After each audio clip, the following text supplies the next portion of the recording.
बिहार में अफसरशाही चरम सीमा पर है। सूबे के मुख्यमंत्री के कार्यकाल में जनप्रतिनिधियों का मान सम्मान का धज्जिया बिहार के अफसर खुलेआम उड़ा रहे हैं, जिस पर सभी जनप्रतिनिधियों में काफी आक्रोश बना हुआ है। ऐसा ही मामला मैरवा प्रखंड से आया है, जहां प्रखंड के बीडीओ धनंजय कुमार के बुलाने पर इंग्लिश पंचायत के मुखिया तनवीर अहमद ने देरी कर दिया तो बीडीओ ने मुखियागिरी निकालने की धमकी दे डाली। उधर बीडीओ की धमकी भरी बात सुनने के बाद मुखिया आक्रोशित होकर प्रखंड कार्यालय पहुंच गए। दोनों लोगों के बीच कहासुनी के दौरान पुलिस पहुंची तो मामला शांत हुआ।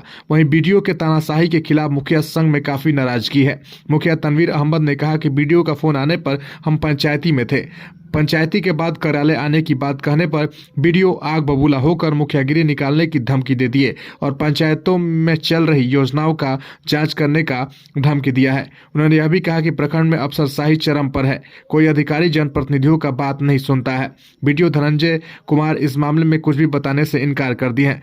बताते चले कि मैरवा प्रखंड घूसखोरी का अड्डा बना हुआ है, जिसको लेकर प्रखंड कार्यालय में कई बार अधिकारियों और लोगों से नोकझोंक और मारपीट हो गया है। ब्लॉक में जन्म, मृत्यु, शौचालय, आवास, पेंशन, जाति निवास, आय समेत अन्य योजनाओं में बिना चढ़ावा के कार्य नहीं होता है। अधिकारियों का मनोबल घूसखोरी के रुपए लेकर इतना बढ़ गया है कि किसी का सुनने के लिए तैयार नहीं है। स्थानीय लोगों ने मैरवा प्रखंड की जाँच करने की मांग किया है और वर्षों से जमे अधिकारियों का तबादला की भी मांग किया गया है।